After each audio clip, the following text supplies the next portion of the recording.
Russia.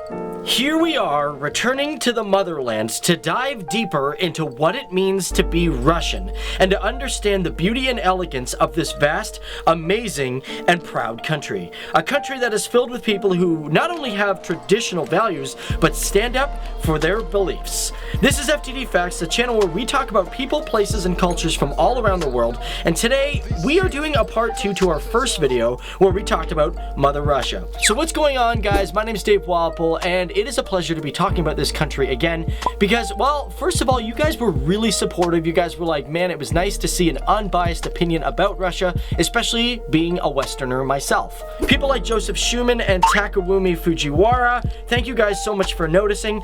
But even Christo Wang wanted us to do a part 2, and because the first one was so compelling and interesting, and not only successful, we decided let's pop back and go to Russia again. Now, for those who are joining us here for the first time on FTD Facts, just to let you guys know, we take a lot of recommendations for future FTD Facts videos. So if you guys have a country or a person or a place in mind, let us know by typing it down there in the comments section.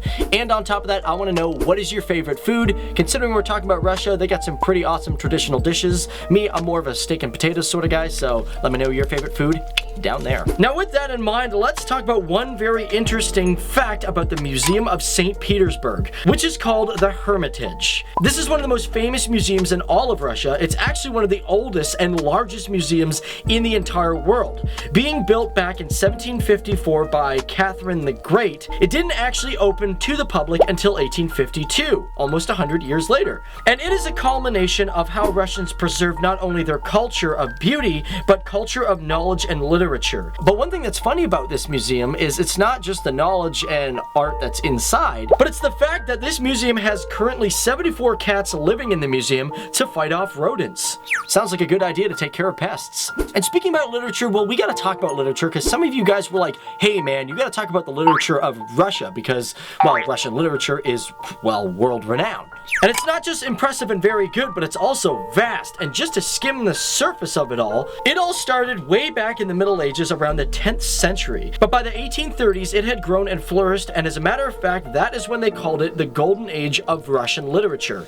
This was Russian Romanticism, and it was amazing. It was brought on by poetic talents like Vasily Zudkovsky, and let's not forget the first Russian novelist, Nikolai Gogol, who's even had his face put on stamps. Now, in our last video, we did talk about the alcohol issue, and some of you guys were like, Dave, you're not absolutely right. For example, Boris DuPont said that there hasn't been a problem with it since 2007. Thanks for giving us that information, and just because that, we're gonna actually dive deeper into the alcohol issue. So in Russia, they say that alcohol is a huge problem, but in 2008, suicide claimed over 38,000 lives. Now, their experts do say that alcohol contributed to half of those suicides. However, in 2010, President Dmitry Medvedev doubled the minimum price of alcohol to combat this problem. However, in 2014 and 15, the state proposed to drop that because of the financial crisis. And in 2016, 49 people died in Irkutsk from methanol poisoning. And this had Prime Minister Medvedev calling out for a ban of non-traditional alcoholic liquids.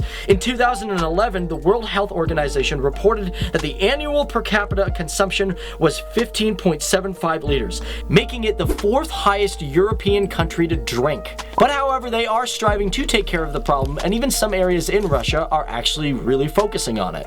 But Russia isn't just great for its people committing to being bigger and better within themselves. It's also impressive for its landscape. It is vast and huge. For example, the Caspian Sea. She's big. Actually, some people consider it to be the biggest lake on the planet, stretching over 371,000 square kilometers. But what's funny about this sea is we are always under the implication that sea level is constant throughout the entire planet. But that is not really true because the Caspian Sea shores are at negative 28 meters below sea level. Russia, always got to do something different. Now, of course, Russia has a completely different language. As a matter of fact, it's one of my favorite languages. And Russian is the 5th most spoken language throughout the planet. But one thing that's interesting about the Russians is their alphabet. They don't use our type of alphabet.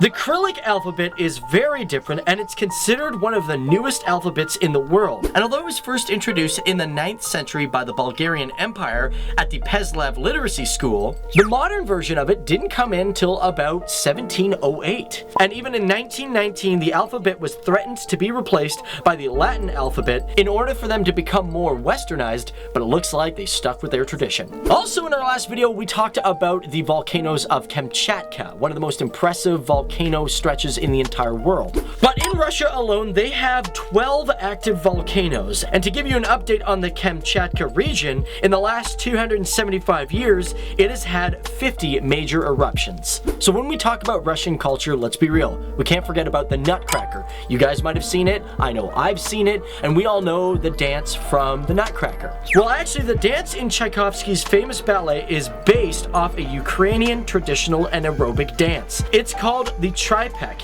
and as a matter of fact, Russia has over 10 different traditional formal dances that are known throughout the world. And considering we're talking about ballet, well, it's a huge thing in Russia, it was a huge thing in Paris, but why did it become so big in Russia? We all know Russians are great dancers, and although ballet originated in France, one of the most important theater groups at the time of the initial height of ballet was the National Opera of Ukraine, which had an opera company in 1867 in Kiev. And although it was a small company, by 1893 they were capable of putting on large-scale ballets. And that theater alone was one of the contributing factors to ballet becoming such a traditional thing. Now, with Russia being so vast and huge, you need transportation to get from one side of Russia to the other. And in the 1800s, one of the fastest ways to get from point A to B was the railway, and I'm talking about the Trans-Siberian Railway. Starting in Moscow, going all the way east to Vladivostok, it is the longest railway in the entire world. And it comes in at a total 9,289 kilometers, being built in 1891 to 1916. And to close out for fun, let's talk about how the Russians are crazy fun people. Just like us Canadians, they like to do crazy things in the winter. For example, they've got the record for having the most amount of people going downhill on skis in bikinis. Oh yeah. And for me, I love it because, woo, I love my snow bunnies, as we call them. Now, this happened at the Sharagesh ski resort, and they said they had anywhere between 700 to 1,000 people there. So there you guys have it. That is another video of us talking about the great, powerful country of Russia. On top of that, we also want to give a huge thank you to Alex Bratuchkin, who let us use some of his drone footage for this video. Alex has a great eye for capturing the beauty of his country, so go check out his drone footage. The link for his channel is in the description box below. My name's Dave Walpa, and of course, guys, be sure to leave a suggestion down there in the box below. Also, be sure to check out at the end of this video our new series called Speakeasy. We want your opinions on the trailer. Let us know. Once again, it's been fun learning about a new country and people from all around the world. And for me, Russia is Otlично. Despite its good and bad history, we love learning. Because every country and every person on this planet has a story of good and bad moments. With the world being in a state of negativity, we here at FTD Facts try to bring some hope and understanding that might even change our own perception. But this has been the mighty country of Russia, a country that indeed has big pride and a large landscape, but has a people who know that it's the little things in life that makes us whole.